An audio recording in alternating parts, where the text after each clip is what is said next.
বলে আমিন। মুহতারাম হাজরিন, শুধু তাই নয়, নেক আমল আমাদের এজন্যই করতে হবে যে হাসরের ময়দানে আমাদের পুরা জীবনের প্রত্যেকটা বিষয়ের হিসাব আল্লাহর কাছে দিয়ে তারপর আমাদেরকে পার পেতে হবে। নিজের হিসাবের কথা চিন্তা করে হলেও নিজের আখিরাতের নাজাতের কথা চিন্তা করে হলেও আমাদেরকে নেক আমল করে যেতে হবে।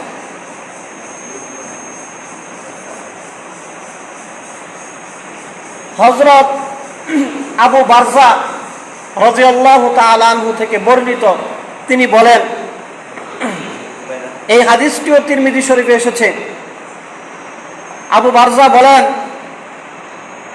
আন আবিল বারজাতাল আসলামি রাদিয়াল্লাহু তাআলা আনহু قال قال رسول الله صلى الله عليه وسلم لا تزول قدم عبد يوم القيامة حتى يسأل। হযরত আবু বারজা রাদিয়াল্লাহু তাআলা আনহু বলেন যে নবীজি সাল্লাল্লাহু আলাইহি ওয়াসাল্লাম বলেছেন, কিয়ামতের দিন মানুষ তার অবস্থান থেকে তার পাকে বিন্দু মাত্র নড়াতে পারবে না, সরাতে পারবে না, হাত্তা ইসআলা, যতক্ষণ পর্যন্ত না তাকে কতগুলো প্রশ্ন করা হবে। অর্থাৎ কিয়ামতের দিন আমরা যখন উঠব, উঠার পরে আমরা যে যে অবস্থায় যেখানে দাঁড়ানো আছি, ওই দাঁড়ানো অবস্থা থেকে আমাদের পাকে লা তাজুলু কদামা আবদিন, আমাদের পাকে একটু নড়াতে পারবো না, হাত্তা ইসআলা, যতক্ষণ পর্যন্ত না কিছু প্রশ্নের সম্মুখীন আমাদেরকে না করা হবে। সূরা নাবার শেষের দিকে আল্লাহ পাক রব্বুল আলামিন বলেছেন, ইয়াউমা ইয়াকুমুর রূহু ওয়াল মালাইকাতু সাফফা লা ইয়াতাকাল্লামুনা ইল্লা মান আযিনা লাহুর রহমান। সেই কিয়ামতের দিন শুধু মানুষ তার স্ব জায়গায় দাঁড়িয়ে থাকবে এমন না, মানুষ ছাড়া ফেরেশতা জিবরাইল সহ ফেরেশতাদের গোটা টিম, গোটা ফেরেশতাকুল সবাই একদম সারিবদ্ধ হয়ে দাঁড়িয়ে থাকবে। লা তাকাল্লামুন, একদম চুপচাপ কিংপতন নীরবতা বিরাজ করবে, কেউ একটা কথাও বলবে না। ইল্লা মান আযিনা লাহুর রহমান, যদি কখনো দয়াময় আল্লাহর পক্ষ থেকে কিছু বলার অনুমতি কোনো ফেরেশতাদেরকে দেওয়া হয়, তাহলে ফেরেশতারা কিংবা অন্য কেউ কথা বলতে পারবে। আল্লাহর অনুমতি ছাড়া কিয়ামতের দিন মানুষ সহ ফেরেশতারা সহ কেউ একটা কথাও বলতে পারবে না, সবাই চুপচাপ নীরব দাঁড়িয়ে থাকবে। আর নবীজি সাল্লাল্লাহু আলাইহি ওয়াসাল্লাম বলেন যে কিয়ামতের দিন মানুষগুলো তারা যে যেখানে দাঁড়ানো অবস্থায় আছে সেখানে দাঁড়িয়ে থাকবে, তাদের পাকে বিন্দু মাত্র সরাতে পারবে না যতক্ষণ না তাদেরকে কিছু প্রশ্ন করা হবে। তারপরে নবীজি বলেন, আন উমরিহি ফিমা আফনা, প্রথম প্রশ্নই মানুষকে করা হবে যে তোমার গোটা জীবন তুমি কিভাবে শেষ করে দুনিয়া থেকে এসেছো। প্রথম প্রশ্নই করা হবে, তোমার পুরা জীবনের হিসাব তুমি আমাকে শোনাও।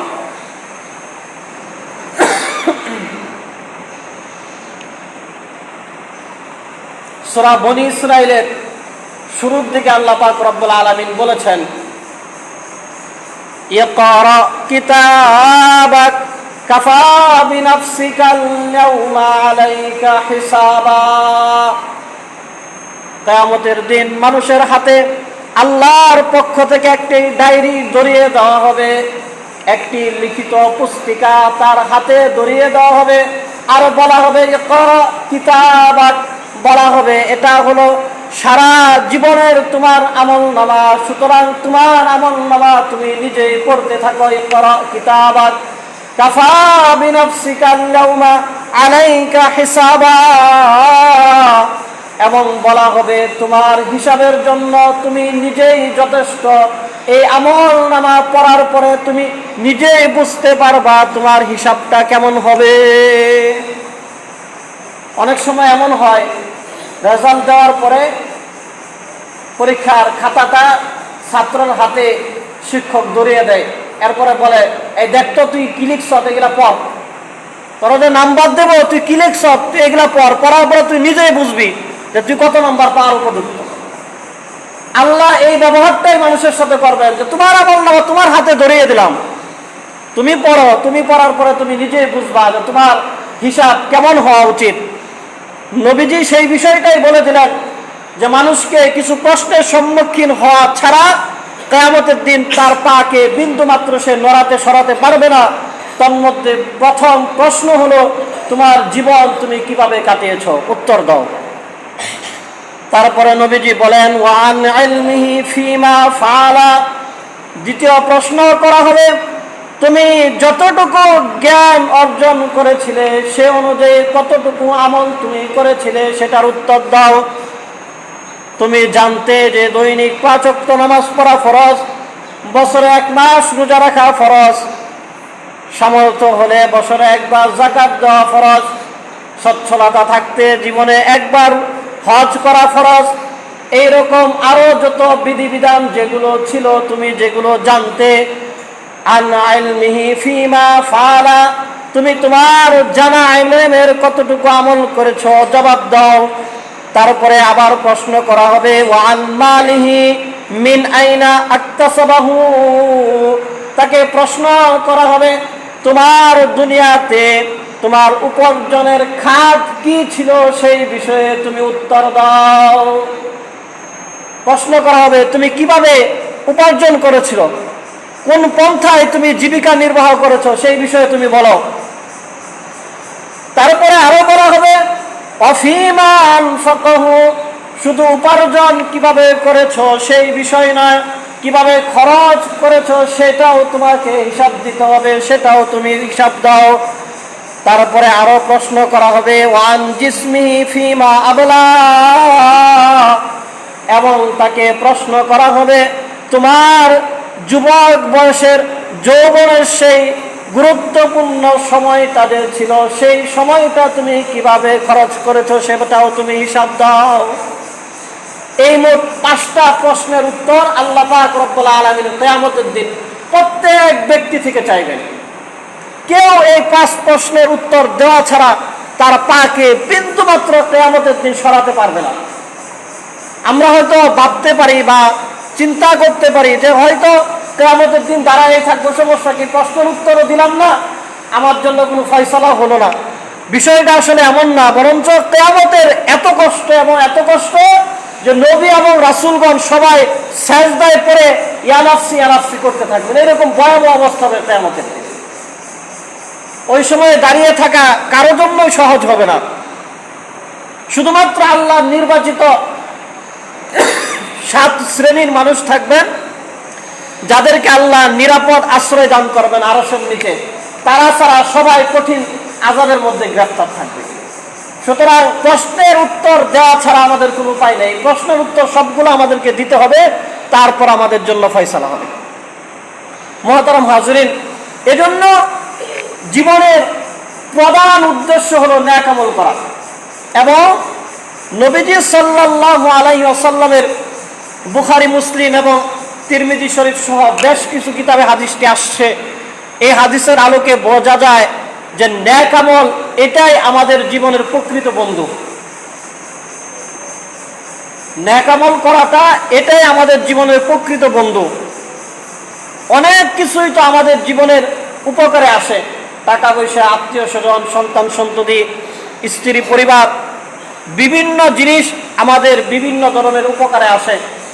কিন্তু প্রকৃত উপকারী বস্তু এবং আমার আর আপনার সাথে স্থায়ীভাবে যেটা থাকবে, যেটা থাকে, সেটা হলো নেক আমল। যেমন বুখারী, মুসলিম শরীফের হাদিসে নবীজি বলেছেন, বর্ণনা করেছেন আনাস ইবনে মালিক রাদিয়াল্লাহু তাআলা আনহু, তিনি বলেন عن أنس بن مالك رضي الله تعالى عنه يقول قال رسول الله صلى الله عليه وسلم يتبع الميت 3 فيرجع 2 ويبقى معه 1। হযরত আনাস ইবনে মালিক রাদিয়াল্লাহু তাআলা আনহু বলেন, নবীজি সাল্লাল্লাহু আলাইহি ওয়াসাল্লাম বলেছেন, মানুষ যখন মারা যায় মানুষ মৃত্যুবরণ করার সাথে সাথে মানুষের সাথে তিনটি জিনিস তার সাথে সাথে চলতে থাকে। ইয়াতবাউল মাইতা সালাসাতুন, তিনটি জিনিস, তিনটি বস্তু মৃত্যু ব্যক্তির সাথে সাথে চলে, অনুসরণ করে। ফায়ারজিউ ইসনানে ওয়া ইয়াবকা মাআহু ওয়াহিদুন, তবে দুইটি বস্তু আবার তার থেকে ফিরে চলে আসে, একটি বস্তু অবশিষ্ট থাকে।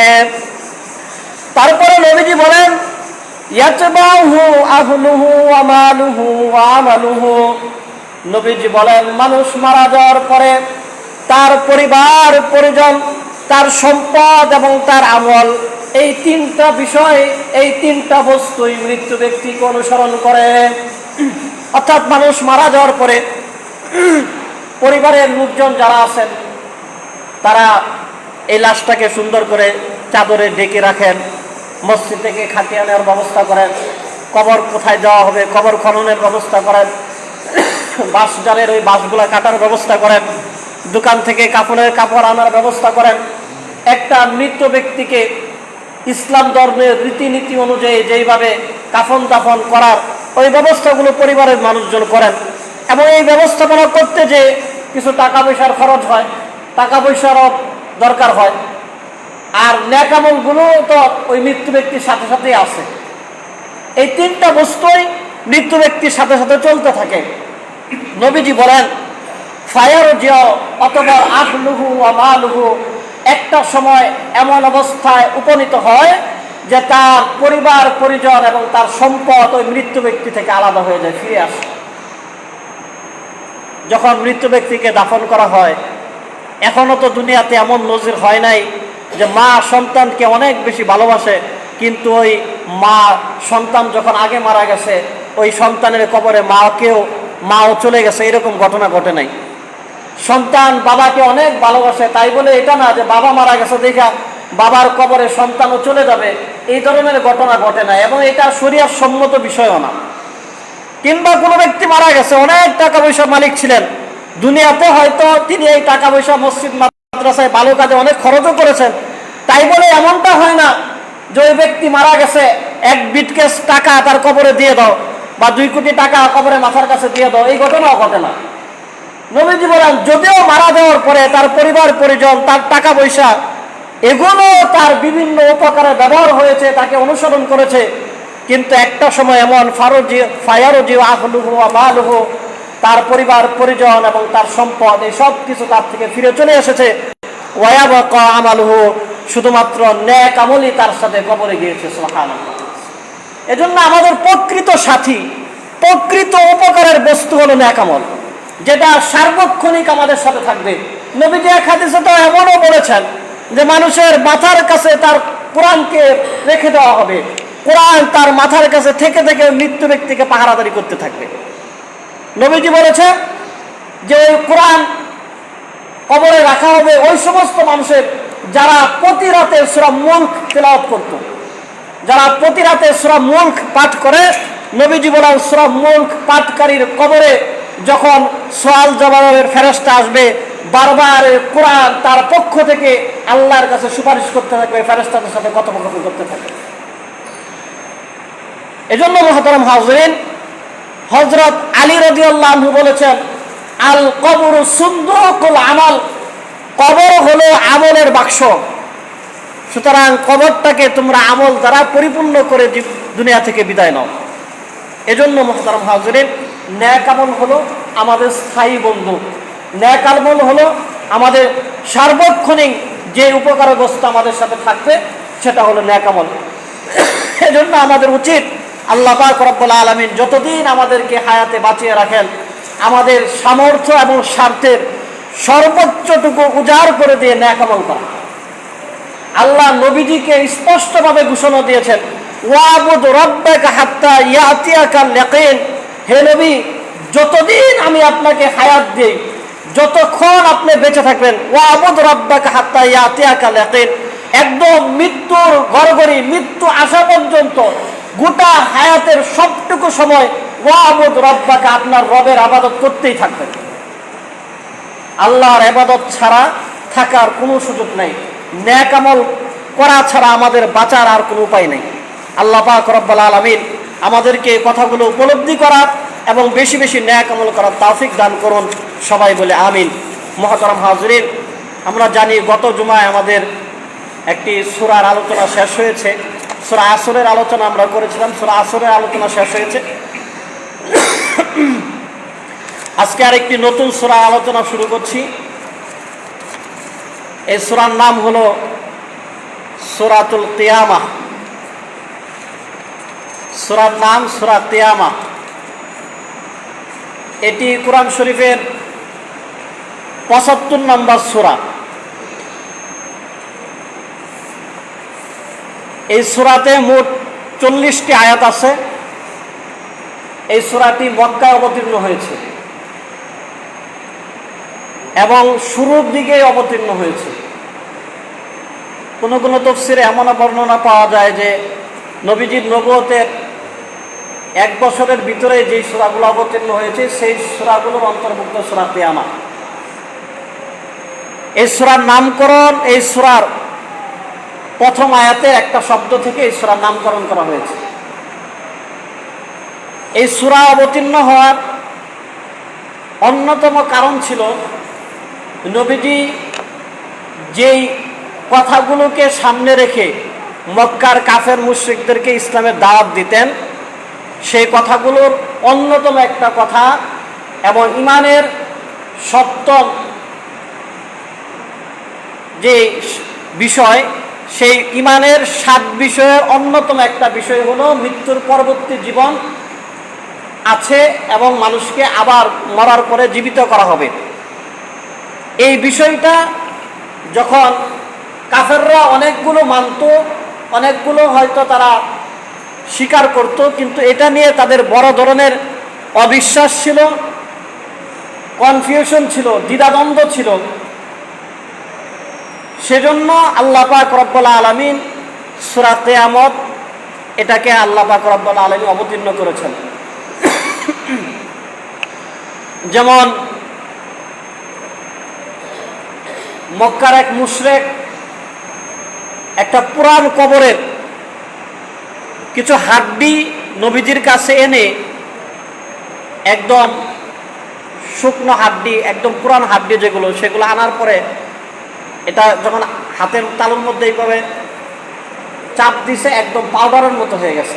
এগুলো নবীজির কাছে এনে সেরকমভাবে ফু দিয়ে নবীজিকে বলতেছে, ইহয়িল ইযামা ওয়া হিয়া রামীম, যে যেই হাড্ডিগুলো একদম এরকম পাউডারের মতো নিঃশেষ হয়ে যায়, সেখান থেকে কি আবার দ্বিতীয়বার মানুষকে আবার উঠানো সম্ভব? তাদের এই কথার পরিপ্রেক্ষিতে আল্লাহ পাক রব্বুল আলামিন সূরা কিয়ামাহ অবতীর্ণ করেছেন। এখানে শুরুতে আপনাদেরকে একটু বলি যে আল্লাহই তো আমাদেরকে বানিয়েছেন, এটার মধ্যে তো আমাদের কোনো ধরনের সন্দেহ নাই। প্রথমবার আল্লাহ আমাদেরকে বানানো, আউয়ালা মাররা, প্রথমবার। তাহলে যিনি প্রথমবার বানাতে পারেন, তাকে যদি আবার বলা হয় যে আপনি একবার মানুষ বানিয়েছেন, আরেকবার আবার মানুষ বানান, বুদ্ধিমান যারা আছে তারা তো এটা অপকটে স্বীকার করবে। যেই ব্যক্তি বা যিনি প্রথমে বানাতে পারেন তিনি দ্বিতীয়বার আবার বানাতে পারবেন, এবং তার জন্য এটা তার বেশি সহজ। আমি একটা কাজ কোনো টাকচাপ ছাড়া, কোনো ধরনের সাহায্য সহযোগিতা ছাড়া একটা কাজ প্রথমবার করলাম, হুবহু এই কাজটা যদি আমাকে দ্বিতীয়বার করতে দেওয়া হয়, তাহলে তো আমার মনে হয় যে দ্বিতীয়বার আরো ভালোভাবে করা যাবে, কারণ প্রথমবারের অভিজ্ঞতা দ্বিতীয়বার কাজে লাগবে। মক্কার কাফের মুশরিকরা এই জিনিসটাই বুঝতো না যে আল্লাহ প্রথমবার অস্তিত্বহীন থেকে আমাদেরকে অস্তিত্ব দান করেছেন, নিরাকার থেকে আমাদেরকে আকার দিয়েছেন। নিজ কুদরতে আল্লাহ পাক রব্বুল আলামিন কারো কোনো ধরনের সাহায্য সহযোগিতা, কারো কোনো ধরনের পরিকল্পনা, কোনো প্ল্যান ছাড়া যে আল্লাহ প্রথমবার আমাদেরকে সৃষ্টি করেছেন, দ্বিতীয়বার সে আল্লাহ ইচ্ছা করলে আরো সুন্দরভাবে সৃষ্টি করতে পারেন। সেই বিষয়টা বোঝানোর জন্য আল্লাহ পাক রব্বুল আলামিন সূরা কিয়ামাহ অবতীর্ণ করেছেন।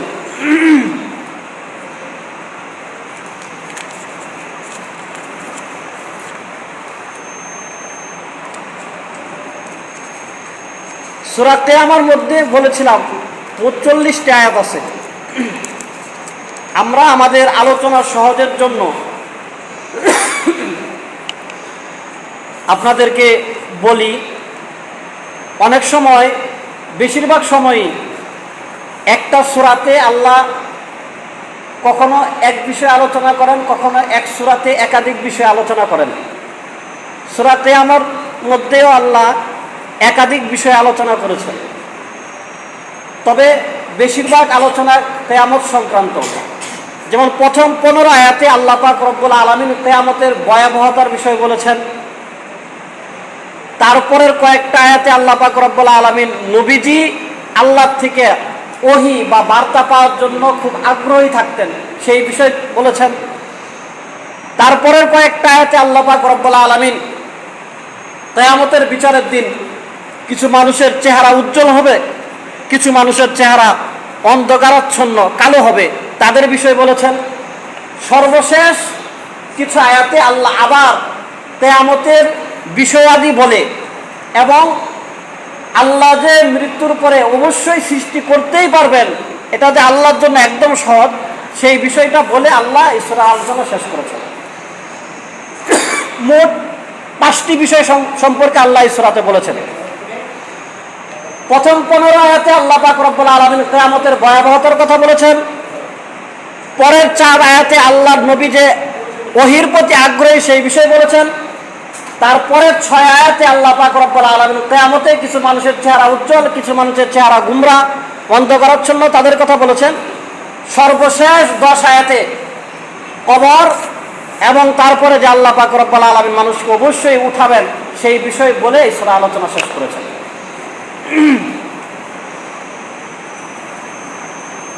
সূরার আলোচনা শুরু করার আগে আপনাদেরকে কিয়ামত কাকে বলে বিভিন্ন কিতাবে এই বিষয় বলা হয়েছে। আমরা তো জানি যে কিয়ামত মানে আমাদেরকে আবার আল্লাহর সামনে দাঁড়াতে হবে। এই বিষয়ে বিভিন্ন কিতাবের মধ্যে এসেছে, বলা হয়েছে আল কিয়ামাতু হিয়া ইয়াউমুল বাসি ওয়ান নুশুর হাইসু ইয়াহইল্লাহুল মাউতা মিন কুবুরিহিম লিল হিসাবি ওয়াল জাযা। কিয়ামত হলো ওই দিন যেই দিন মানুষকে উঠানো হবে এবং মানুষকে ফিরিয়ে নেওয়া হবে। ইউহিল্লাহুল মাউতা মিন কুবুরিহিম, তাদের কবর থেকে জীবিত করা হবে। লিল হিসাব ওয়াল জাযা, হিসাব এবং বিনিময় দেওয়ার জন্য। অর্থাৎ যেই দিন কবর থেকে মৃতদেরকে জীবিত করা হবে তাদের হিসাব নেওয়ার জন্য এবং বিনিময় দেওয়ার জন্য, সেই দিনটাকে কিয়ামতের দিন বলা হয়।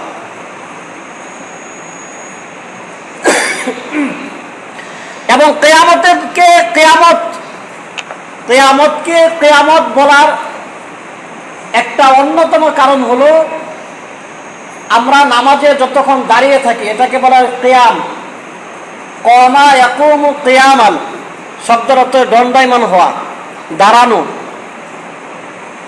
কিয়ামতের দিন মানুষ দাঁড়িয়ে থাকবে, বসার কোনো সুযোগ নাই। নির্বাচিত কিছু মানুষ বসে থাকবেন। তন্মধ্যে প্রসঙ্গ যখন আসছে এক শ্রেণীর কথা বলি, কিয়ামতের দিন কিছু মানুষকে এরকম মুতির মিম্বর দেওয়া হবে এবং সেখানে এমন কিছু মানুষ বসা থাকবে যারা নবীও না, সিদ্দিকও না, শহীদও না। অর্থাৎ এক্সট্রা কোনো যোগ্যতা আল্লাহ পাক রব্বুল আলামিন তাদেরকে দান করেন নাই। অর্থাৎ তারা নবীও না, রসুলও না, শহীদও না, সিদ্দিকও না, এই ধরনের আলাদা কোনো যোগ্যতা তাদের নাই, কিন্তু তারা মুতির মিম্বরে বসা। এবং হাসরবাসী কিয়ামতের ময়দানে অন্যান্য মানুষ যারা, তারা কিন্তু তাদেরকে দেখছেন এবং তারা এটাও জেনে গেছেন যে এরা তো নবীও না, রসুলও না, কিন্তু তারা মুতির মিম্বরে বসা। তাদের জন্য আলাদা একটা চেয়ারের ব্যবস্থা করে রাখা হয়েছে। তখন তাদের ভিতরে কানাঘুষা হবে, বলা বলি হবে, এরা কারা, কাদেরকে আল্লাহ পাক রব্বুল আলামিন এরকম সম্মান দান করলেন। তখন তাদেরকে জানিয়ে দেওয়া হবে এরা হলো দুনিয়ার ওই সমস্ত লোক তাহাব্বুনা লিল্লাহ, যারা শুধুমাত্র আল্লাহর জন্য দুনিয়াতে একে অপরকে ভালোবাসত, দুনিয়াবি কোনো স্বার্থে না।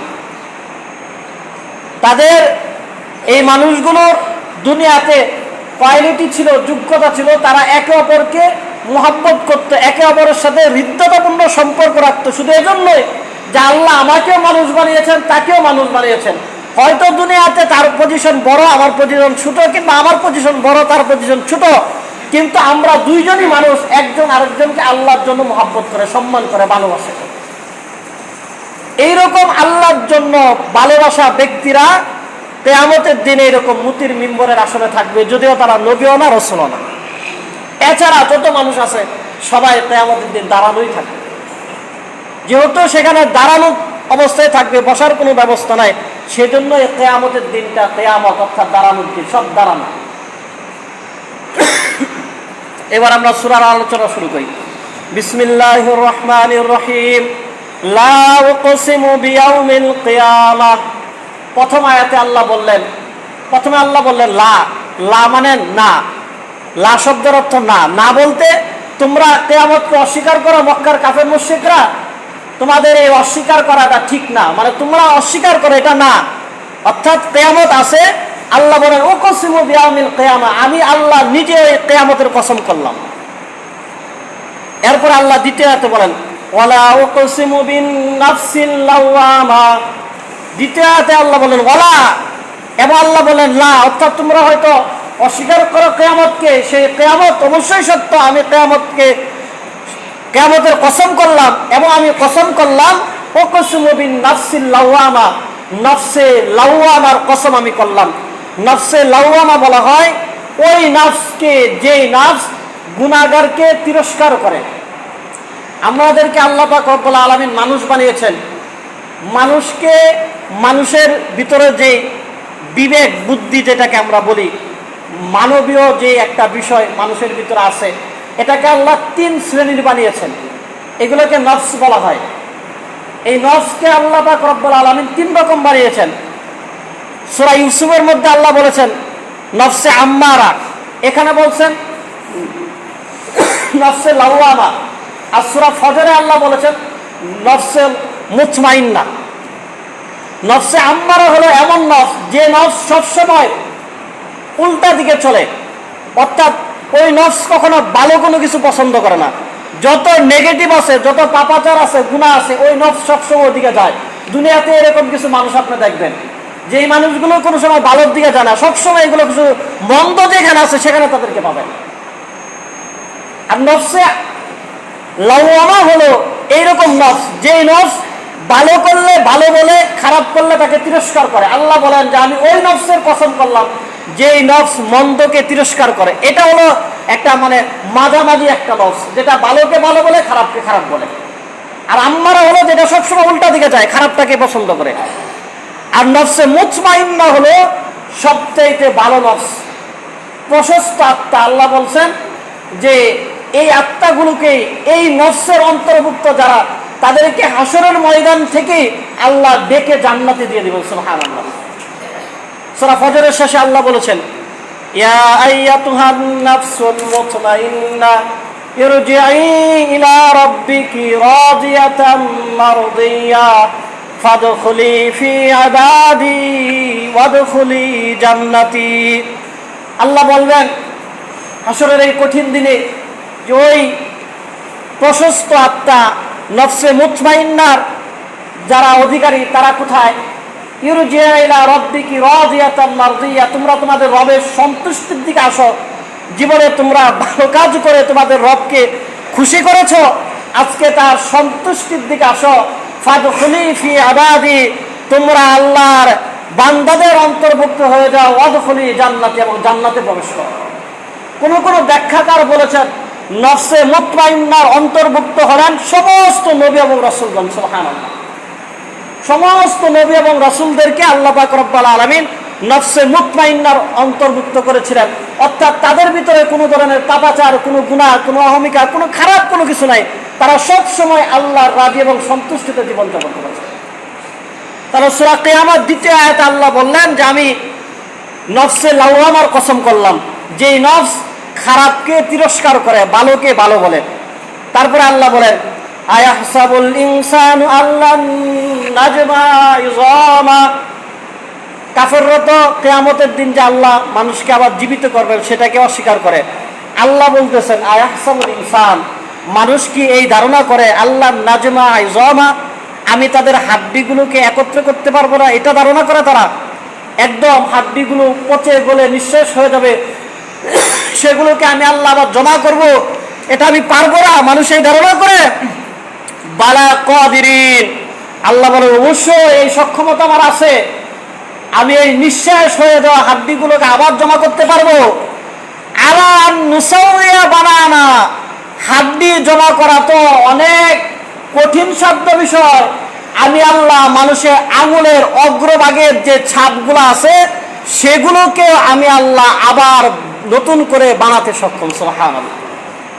দুনিয়াতে যদি এখন 700 কোটি মানুষ থাকে, সবার আঙ্গুলের রেখাগুলো আলাদা। 800 কোটি মানুষ থাকলে সবার আঙ্গুলের রেখাগুলো আলাদা। 1892 সালে এই মানুষের এই ফিঙ্গারপ্রিন্টের আবিষ্কার হয়েছে, কিন্তু আল্লাহ পাক রব্বুল আলামিন প্রায় 1500 বছর আগে জানিয়ে দিয়েছেন যে মানুষের হাতের আঙ্গুলের অগ্রভাগের যে রেখাগুলো এগুলো সব আলাদা, ফিঙ্গারপ্রিন্ট সবার আলাদা। আমাদের পাসপোর্ট করতে গেলে, এনআইডি কার্ড, সিম কিনতে গেলে বিভিন্ন সময় আমাদের এই আঙ্গুলের মাধ্যমে আমাদের যাচাই বাছাই করা হয়, আমাদেরকে শনাক্ত করা হয় কে কোন ব্যক্তি। আল্লাহ পাক রব্বুল আলামিন বলেন যে আমি হাড্ডিগুলো একত্র করতে পারবো না, এটা তোমরা ধারণা করো, সেটা তো আমি বালা অবশ্যই পারবোই। কাদিরিন আলা নুসাউইয়া বানানা, বরং তোমাদের হাতের আঙ্গুলের অগ্রভাগের যে মাথার মধ্যে যে রেখাগুলো আছে সেগুলোই পুনরায় স্থাপন করার সক্ষমতা আমি আল্লাহ রয়েছে। বাল ইউরিদুল ইনসানু লিয়াফজুরা আমামা, আল্লাহ পাক রব্বুল আলামিন বলেন এগুলো মানুষকে জানানোর পরেও মানুষ চায় আবারও খারাপ কাজ করতে, এরপরও মানুষ চায় গুনাহের কাজ করতে, এরপরও মানুষ অপরাধ করার দিকে প্রবণ হয়ে যায়, অপরাধ প্রবণ মানুষ হয়ে যায়। ইয়াসআলু আইয়ানা ইয়াউমুল কিয়ামা, এবং ওই মানুষগুলো আবার বলতে থাকে যে কিয়ামত কবে আসবে। নবীজিকে প্রশ্ন করে কিয়ামত কবে আসবে। এই বলাটা তারা ভালোর জন্য বলে এটা না, এটা আল্লাহর নবীকে তিরস্কার করে। কিয়ামত কবে আসবে, তুমি যে শুধু কিয়ামত বলো, মরা মানুষগুলো আবার জীবিত হয়ে যাবে, বিচারের সম্মুখীন করা হবে, ওই কিয়ামত কবে আসবে তারা তিরস্কার করার জন্য নবীজিকে এরকম প্রশ্ন করত। আল্লাহর পক্ষ থেকে জবাব দেওয়া হচ্ছে ফাইদা বারিকাল বাসার, যেদিন মানুষের চক্ষুগুলো স্থির হয়ে যাবে। আশ্চর্য কোনো কিছু দেখার পরে আমরা সহজভাবে প্রকাশ করতে বলি যে একদম আমি কিংকর্তব্য বিমূঢ় হয়ে গেছি, কি দেখলাম এটা। কারণ যেদিন কিয়ামত হবে সেদিন এখানে আল্লাহ কিছু কথা বলেছেন। আল্লাহ বলছেন যে অখসাফাল কমার, চাঁদটা আলোহীন হয়ে যাবে। অজুমিয়ার শামসুল কমার, চন্দ্র এবং সূর্য দুইটা একসাথে ধাক্কা খেয়ে চূর্ণ বিচূর্ণ হয়ে যাবে। সূরা ইয়াসিনে আল্লাহ বলেছেন অশামসু তাজরি লিমুস্তাকাররিন লাহা যালিকা তাকদীরুল আজিজুল আলিম, যে চাঁদ সূর্য তাদের নিজের কক্ষপথে হাঁটে, একজন আরেকজনের সাথে ধাক্কা লাগে না লাগার কারণে এই সৌরজগৎটা স্বাভাবিকভাবে স্থির আছে। আল্লাহ বলেন কিয়ামত যেদিন হবে সেদিন চাঁদের আলো কমে যাবে, চাঁদ সূর্য একসাথে ধাক্কা লেগে পুরা সৌরজগৎ সব চূর্ণ বিচূর্ণ হয়ে যাবে। মানুষ যখন এগুলো দেখবে, মানুষ এগুলো তাসকি খেয়ে হা করে তাকিয়ে থাকবে। ফাইদা বারিকাল বাসার, মানুষ এরকম চোখগুলো ছানাবড়া হয়ে যাবে, এরকম কিংকর্তব্য বিমূঢ় মানুষ হয়ে যাবে। ইয়াকুলুল ইনসানু ইয়াউমাইযিন আইনাল মাফার, সেদিন মানুষ বলতে থাকবে আরে আজকে আমি কোথায় পালাবো। কাল্লা লা ওয়াজার, আল্লাহর পক্ষ থেকে বলা হবে কোনো জায়গা নাই। ইবনে আব্বাস রাদিয়াল্লাহু আনহু বলেছেন লা ওয়াজার লা হিসা, অর্থাৎ লা হিসনুন, অর্থাৎ কোনো জায়গা নাই, পালানোর কোনো স্থান তোমরা খুঁজে পাবে না, কোনো আশ্রয় নাই সেদিন তোমাদেরকে বাঁচানো। কিয়ামত তো অনেক কঠিন, দেখেন না মৃত্যু থেকেই তো আমরা বাঁচতে পারি না। এবারের ঈদের এই কয়দিনের যে মর্মান্তিক কিছু ঘটনা ঘটছে এগুলোর কথা স্মরণ হলে শরীরে পশম দাঁড়িয়ে যায়।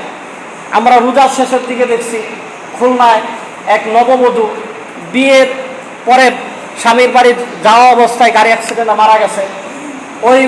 ওই নববধূর হাতের মেহেদির রঙগুলো একদম জলজল করতেছে, এগুলো ভাইরাল হয়ে গেছে।